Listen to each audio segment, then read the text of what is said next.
तो डायबिटीज़ आज हम लोग देख रहे हैं कि आम जनमानस में एक ये राजधानी की तरह डायबिटीज़, थायराइड, ब्लड प्रेशर, ये सारी चीज़ें हो रही हैं। इसको ठीक करने के लिए जो लोग दवा खाते हैं तो सोचते हैं हम दवाई खाकर ठीक हो जाएंगे, ऐसा नहीं है। दवाई आप खाएं, लेकिन दवाई के साथ में जो और क्रियाएं हैं, पहला तो योग अभ्यास, जैसे मंडूका आसन है। अगर नियमित रूप से 50-50 बार भोजन करने के पहले मंडूका करते हैं तो हमारा पैनक्रियाज रिजनरेट होता है, उसकी बीटा सेल्स की हीलिंग होती है। दूसरा, भोजन करने के बाद शाम को 15 से 20 मिनट अगर आप टहलते हैं तो आपने अपने डायबिटीज़ को धीरे धीरे करके वो कंट्रोल पाते हैं कि हमारे शुगर का स्तर कम हो रहा है। तीसरी बात है, अपने अंदर जो स्ट्रेस हार्मोन है उन्हें कम करने के लिए, जैसे ग्लूकोकार्टिकोस्टेरॉइड है, कार्टिसोल है, इन सबको नियंत्रित करने के लिए खुश रहना शुरू करना है। और एक बार हम व्याधि से उतना नहीं परेशान होते हैं जितना हम व्याधि के भय से। तो क्या डायबिटीज़ रिवर्सिबल है? बिल्कुल 100% है।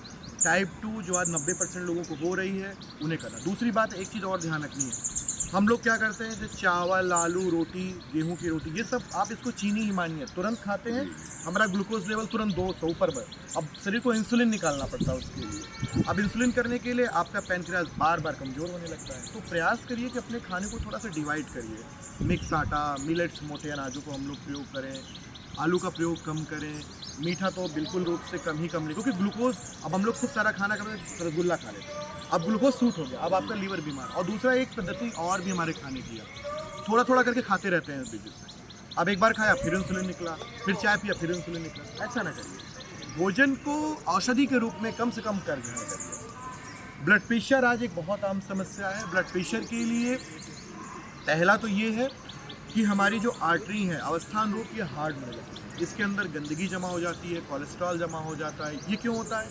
मैदा खाने से। हमको लगता है कि कोलेस्ट्रॉल सिर्फ और सिर्फ तेल खाने से होता है, ऐसा नहीं है। कार्बोहाइड्रेट, ग्लूकोज भी जा करके आपके शरीर में आर्टरी में जाकर जम करके आर्टरियों को सख्त बना देता है, उससे रक्त का प्रवाह नियंत्रित नहीं होता। तो ऐसे लोगों के लिए प्रतिदिन कम से कम दिन में 1-2 बार नींबू पानी है, अर्जुन का काढ़ा है, और व्यायाम करने से आर्टरी फ्री होती है और धीरे धीरे करके बीपी आपका नियंत्रित होने लगेगा। दूसरी बात, ज़्यादा तनाव रखने से, स्ट्रेस रखने से भी हमारा ब्लड प्रेशर बढ़ता है। केवल 1-2%, 4% लोगों को बीपी गंभीर अवस्था में होता है। बाकी लोग बीपी को अपने नियमित रूप से उपचार से कम कर सकते हैं। उसके लिए आप नियमित भ्रामरी प्राणायाम करिए, जैसे हम लोग 5 आसन बताते हैं। दंडासन है, ऊर्ध्व शवासन है, पशु विश्राम आसन है, मकरासन है, इसके साथ ही धनुरासन। ये 5 आसन को अगर हम नियमित रूप से अभ्यासित करें और थोड़ा वॉकिंग, हमारी आर्टरी खुलू, तो इसमें भी लाभ मिलता है।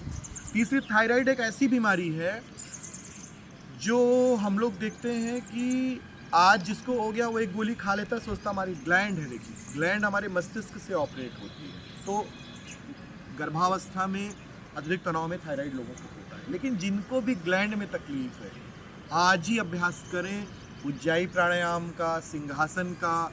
अपने खान पान में आलू, तेल, चिकनाई कम रखें और प्रयास करें कि सवेरे जल्दी उठें और मन को प्रसन्न रखने के लिए कुछ ध्यान करें और अपने हाइपोथैलेमस को अनायास ही खुश रखने का प्रयास करें। अगर आपका ब्रेन अच्छा है तो इससे आपको मुक्ति मिलेगी। जैसे आपने प्रश्न किया घुटना, जोड़ों का दर्द, आप व्यायाम करिए, निश्चित रूप से आप देखेंगे आपका जब ब्लड सर्कुलेशन अच्छा होगा तो ये सब दूर अपने आप होने लगेगा। और मालिश नियमित रूप से अपने जीवन से जोड़ लीजिए। और सबसे बड़ी दवाई है, कितना भी आप व्यस्त हैं, अपने आप आधे घंटे 1 घंटे अपने लिए निकालिए।